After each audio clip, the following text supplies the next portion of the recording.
অবশেষে প্রণয়ন করা হলো বেসরকারি শিক্ষকদের বহু কাঙ্ক্ষিত বদলি নীতিমালা, যাতে এনটিআরসি এর মাধ্যমে নিয়োগ পাওয়া এমপিওভুক্ত শিক্ষকদের বদলির দ্বার উন্মোচিত হলো।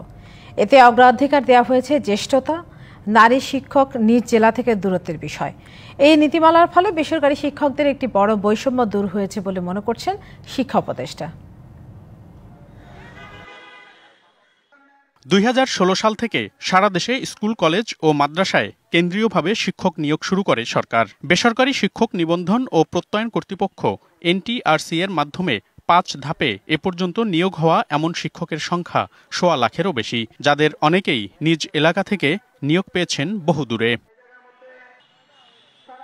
বিগত সময়ে বহুবার এসব শিক্ষকরা বদলির আবেদন জানিয়ে নানা কর্মসূচি পালন করলেও তাতে কান দেয়নি আওয়ামী লীগ সরকার।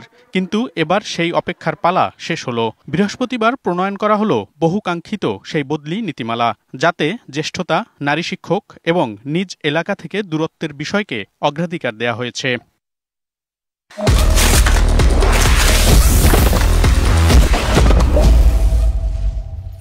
শিক্ষা উপদেষ্টা বলছেন, এই নীতিমালা প্রণয়নের ফলে বেসরকারি শিক্ষকদের দীর্ঘদিনের বৈষম্য দূর হলো।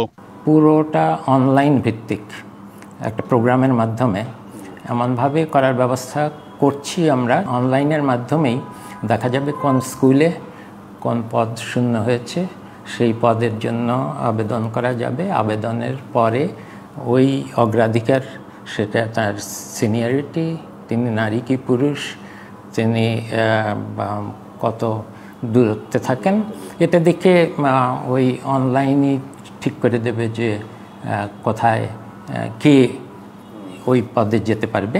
তিনি জানান, পুরো বদলি প্রক্রিয়া স্বয়ংক্রিয়ভাবে সম্পন্ন হবে, নিরসন হবে বদলি বাণিজ্য ও ভোগান্তির। এক হলো যে তাদের বদলির একটা ব্যবস্থা হলো, দ্বিতীয়ত এই বদলি হওয়ার জন্য এই যে মন্ত্রণালয়ে এসে মন্ত্রণালয়ের ভিতরেও এবং আমাদের যে অধিদপ্তরগুলো আছে সেখানেও তো অনেক বদলি বাণিজ্য হয়, সেটা এই কমে যাবে। নীতিমালা প্রণয়নকে স্বাগত জানিয়েছেন বদলি প্রত্যাশী শিক্ষকরা। বদলির সাথে সকল সংশ্লিষ্টকে ধন্যবাদ জানাচ্ছি। এখন আমাদের একটাই দাবি, আমাদের বদলির কার্যক্রম দ্রুত চালু করার জন্য। বেসরকারি শিক্ষকরা বদলি হয়ে কাঙ্ক্ষিত জায়গায় ফিরতে পারলে শিক্ষায় তার ইতিবাচক প্রভাব পড়বে বলে মনে করছেন বিশেষজ্ঞরা। মানুষ তার নিজস্ব এরিয়ার মধ্যে তার যে নৈতিক দায়বদ্ধতা এবং মানুষের কাছে তার পরিচিতি থাকে, সেই পরিচিতির সামাজিক চাপের কারণে হলেও কিন্তু আমার কাছে মনে হয় যে সেটি বরং শিক্ষাক্ষেত্রের জন্য ভালোই হবার কথা। নীতিমালা প্রণয়নের পর এবার দ্রুত বদলি কার্যক্রম শুরুর দাবি জানিয়েছেন বদলি প্রত্যাশী শিক্ষকরা। মনিরুল সোহাগ, ডিবিসি নিউজ, ঢাকা।